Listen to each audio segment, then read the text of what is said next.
So what made me want to work in this field was early on. I actually developed Tourette syndrome when I was 8 years old, and so for me, I would do a lot of tics. So it can be, grimaces, things like this, coughing. And what I had learned early as a boy, without realizing it, was that I needed support. I needed a place where I could come and talk and process those things. And as I got that throughout my life, what I really became passionate about was ensuring that people received the support that I was able to get, that I needed. And that's what got me in the field, but that's not what keeps me in the field. What keeps me in the field is the overwhelming capacity that human beings have, and I'm just amazed by what students are able to do. Mental health concerns is nothing to be ashamed of, and it's part of our humanity. We all have them. Mental health is the same as our physical health in that it exists on a continuum. None of us are 100% physically healthy, and none of us are 100% mentally healthy. And so for someone to say they're not going to come and seek treatment for a mental health concern is for someone to say they're never going to seek treatment for a medical health condition. No matter what, they're never going to take an Advil, they're never going to talk to a doctor about their back, they're not going to do an annual screening.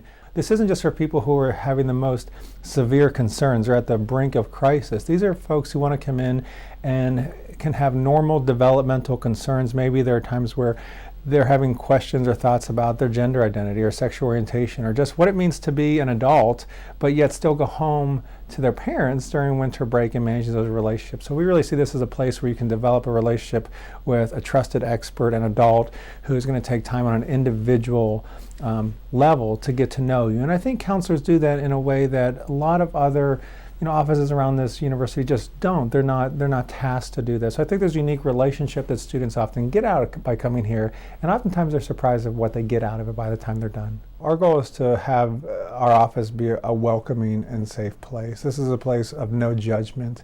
All of our clinicians have been trained in safe zones, so we are also university safe zones, the entirety of our offices. And I think one of the misconceptions about psychologists or counselors or therapists is that we're going to analyze you. The reality is that therapists are experts at developing relationships. And so in order to develop a relationship to help somebody, my number one job is to become curious, to try to understand why someone might be experiencing what they're experiencing, why their thoughts and their emotions and their behaviors are the way they are. And we assume there's a reason, there's a valid reason. And so through a dialogue, through a curious process, we try to get a sense of who someone is, what their background is, what's going on.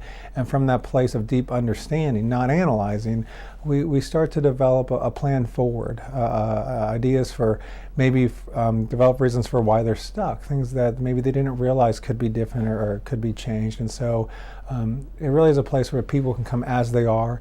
They don't have to prepare for therapy. They can just come and give themselves their permission to be raw and honest and open. And for a lot of students, that can be terrifying.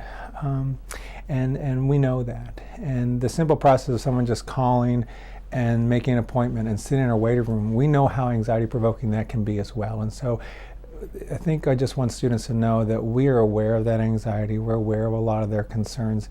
There's nothing we haven't seen, and we're really here to become curious and understand them and to help, not to analyze.